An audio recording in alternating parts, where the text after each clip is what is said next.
Partai Suara Rakyat Indonesia atau Parsindo melaporkan Ketua Komisi Pemilihan Umum Hashim Asyari dan Ketua Badan Pengawas Pemilu Rahmat Bagja ke Dewan Kehormatan Penyelenggara Pemilu atau DKPP.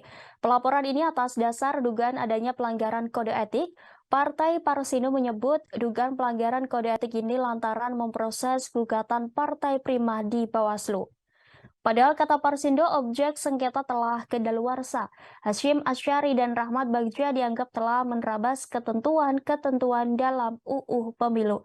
Sebelumnya, Ketua Umum Parsindo, HM Yusuf Rizal, meminta KPU menghentikan proses verifikasi Partai Rakyat Adil Makmur karena dinilai cacat hukum. Lantas berikut profil Partai Parsindo. Partai Suara Rakyat Indonesia atau Parsindo adalah partai politik Indonesia yang didirikan dan disahkan pada 15 November 2013 silam.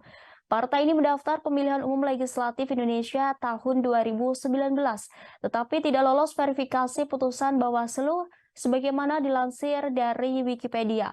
Dikutip dari kpu.go.id, Partai Parsindo mendaftar sebagai partai politik calon peserta pemilihan tahun 2024 pada Jumat 12 Agustus 2022 di kantor KPU.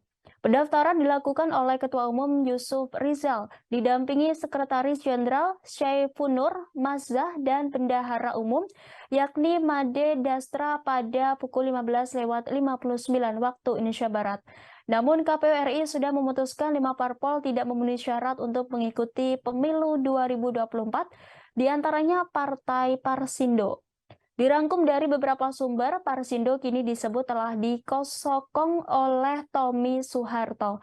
Partai Parsindo juga disebut-sebut menggarap loyalis Presiden kedua RI Soeharto. Sebelumnya pada Jumat 14 April, Partai Parsindo melakukan aksi penyampaian aspirasi di kantor KPU Pusat. Dalam aksi penyampaian aspirasi dijaga ketat aparat kepolisian dan aparat keamanan KPU. Aksi ini dilakukan lantaran Partai Parsindo menganggap adanya pelanggaran etik penyelenggara pemilu hingga penyalahgunaan wewenang dalam proses verifikasi Partai Prima.